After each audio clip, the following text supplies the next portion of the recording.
Welcome back to Face the Nation. We go now to Republican Congressman Mike Lawler of New York. Good morning and welcome to the show.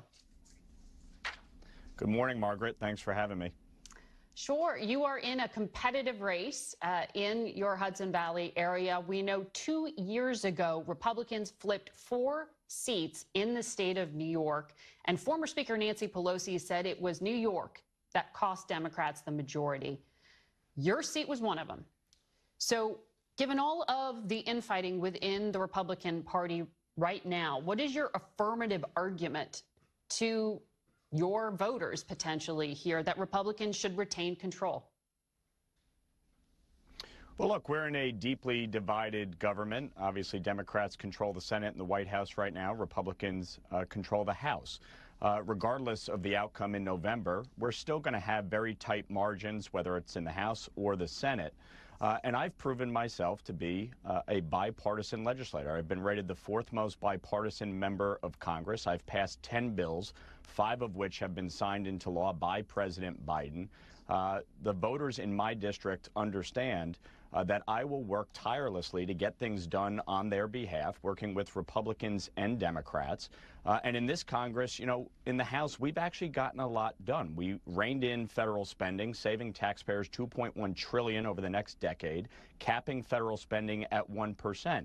The reckless spending we saw in the first 2 years of the Biden administration is why we dealt with record inflation, why grocery prices, energy prices, housing costs have gone up astronomically. In my district, Margaret, the average mortgage cost is up $1,000 a month over the last year because of high interest rates trying to contain inflation. This has been a challenge for folks. And when I'm out in the district, what folks are most concerned about is the affordability crisis, the crisis at our southern border, and the international crises around the globe. Yeah.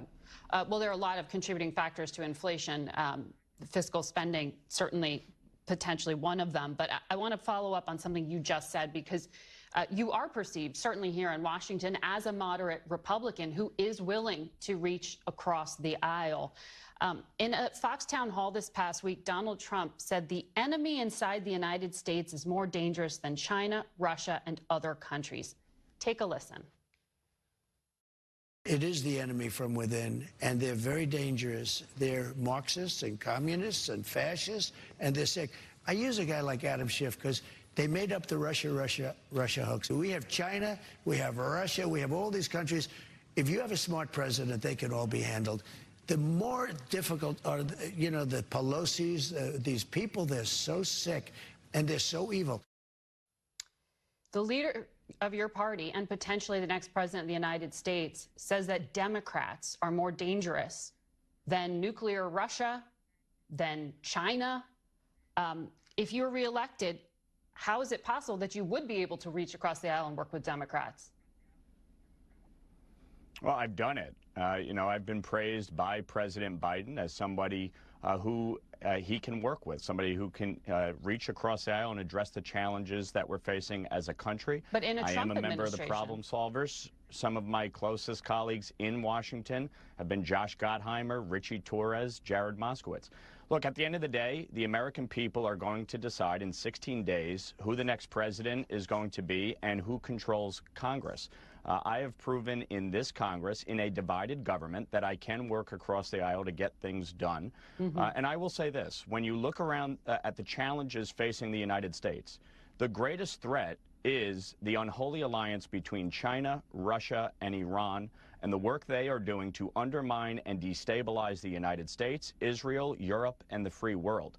That is the threat that I have been focused on in Congress. It's why I passed the Special Envoy for the Abraham Accords Act, why I passed the SHIP Act and the Iran-China Energy Sanctions Act to take on that illicit oil trade between China and Iran that is funding terrorism, that is funding Hamas, Hezbollah, the Houthis, and other terrorist networks in the region, and why Israel is under constant threat. Well, but you would then, I assume in your answer, be disputing the idea that Democrats are so sick and so evil that they're worse than Russia and China. That seems to be what you're saying. But look, doesn't rhetoric like that feed into the divisions that our adversaries are exploiting? Well, there's no question that our adversaries exploit our divisions. When Democrats say that Donald Trump is a threat to democracy, that Republicans are part of a fascist movement, that undermines us as well. All of the rhetoric needs to stop. We need to focus on the threats that are actually facing the United States, which are from China, Russia, and Iran, the crisis at our southern border, in which drug cartels are trafficking women, children, drugs, fentanyl pouring into our country. These are the challenges we need to focus on as an American people and as government officials, and that's my commitment, regardless of the outcome of this election in November. Before I let you go, you have worked on a bill to try to prevent rogue states from taking Americans hostage. We'll hear shortly from Paul Whelan, a freed American hostage. How do you stop countries from doing this? Look, we need to be very firm and resolute. Obviously, Russia has engaged in this for years. You see 7 Americans still being held hostage by Hamas in this conflict currently. Iran over the years has taken Americans hostage. We need to implement sanctions on these regimes, and we need to get our allies to recognize these are not folks we can work with. And so we've introduced legislation to combat it directly.